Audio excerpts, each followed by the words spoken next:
श्री राम तथा लक्ष्मण विश्वामित्र के साथ उनके आश्रम में चले जाते हैं, जहां पर विश्वामित्र श्री राम को बताते हैं कि एक राक्षसी ताड़का उनके हर यज्ञ में विघ्न डालती है तथा उसका विनाश करना आवश्यक है।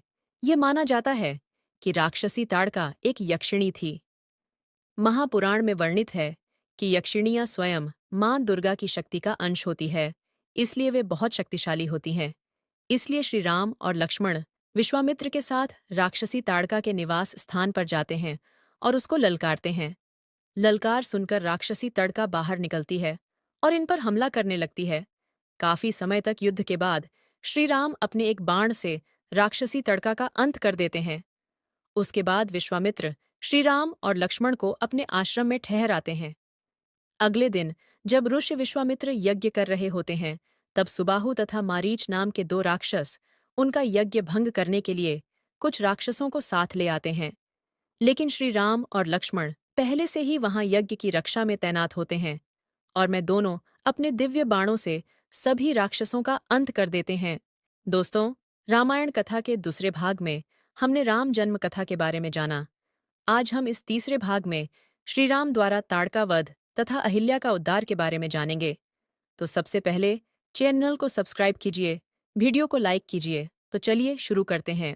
श्री राम तथा चारों भाइयों की शिक्षा पूर्ण होने के बाद चारों भाई राजमहल में वापस लौट जाते हैं। उसके कुछ ही समय पश्चात महर्षि विश्वामित्र राजा दशरथ के महल में आते हैं तथा राजा दशरथ से कहते हैं कि उन्हें श्री राम चाहिए ताकि उनके यज्ञ तथा अनुष्ठानों की असुरों तथा राक्षसों से रक्षा की जा सके। राक्षस हमेशा हमारे यज्ञ में बाधा डालते हैं और यज्ञ को पूरा नहीं होने देते। इसीलिए हम राम को अपने साथ ले जाना चाहते हैं ताकि वह हमारे यज्ञ तथा अनुष्ठानों रक्षा कर सकें।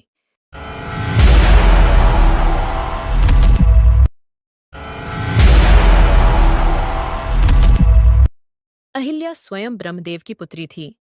अत्यंत रूपवती होने के कारण देवराज इंद्र की नियत अहिल्या पर खराब हो गई। इसके पश्चात भी अहिल्या की शादी महर्षि गौतम से हो गई।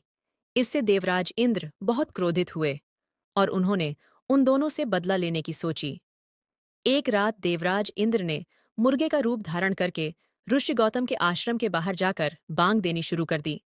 उसकी आवाज सुनकर गौतम को लगा कि सुबह हो गई है और वह प्रतिदिन की तरह अपना कमंडल लेकर गंगा स्नान करने के लिए चल पड़ते हैं। पीछे से देवराज इंद्र ऋषि गौतम का वेश धारण करके अहिल्या के पास चले जाते हैं और उसके साथ समागम करते हैं। जब ऋषि गौतम गंगा तट पर स्नान करने के लिए पहुंचते हैं तो उन्हें यह आभास होता है कि अभी सुबह हुई नहीं है, अवश्य ही किसी ने उनके साथ छल किया है। इसीलिए वह तुरंत अपने आश्रम की तरफ चल देते हैं। ऋषि गौतम अपने आश्रम पहुंचते हैं तो वह देखते हैं कि उन्हीं के भेष में एक व्यक्ति उनकी कुटिया से निकल रहा है। ऋषि गौतम परम तपस्वी थे, इसलिए वह छल वेश में भी देवराज इंद्र को पहचान जाते हैं और उसे कुरूप होने का श्राप देते हैं। ये सुनकर अहिल्या अपनी कुटिया से बाहर निकलती है। तब वह समझ जाती है कि उसके साथ छल हुआ है और अपने पति ऋषि गौतम के पैरों में गिरकर क्षमा मांगने लगती है। लेकिन क्रोध में भरे हुए श्री गौतम ने उन्हें क्षमा नहीं किया और तुरंत पत्थर में बदलने का श्राप दिया।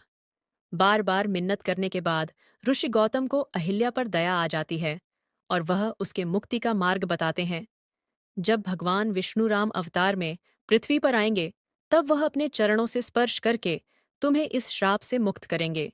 ताड़का वध के बाद जब महर्षि विश्वामित्र श्री राम और लक्ष्मण के साथ जनकपुरी की तरफ रवाना होते हैं, तब वह ऋषि गौतम के आश्रम से होकर गुजरते हैं, जहां पर वह श्री राम को अहिल्या की कहानी बताते हैं।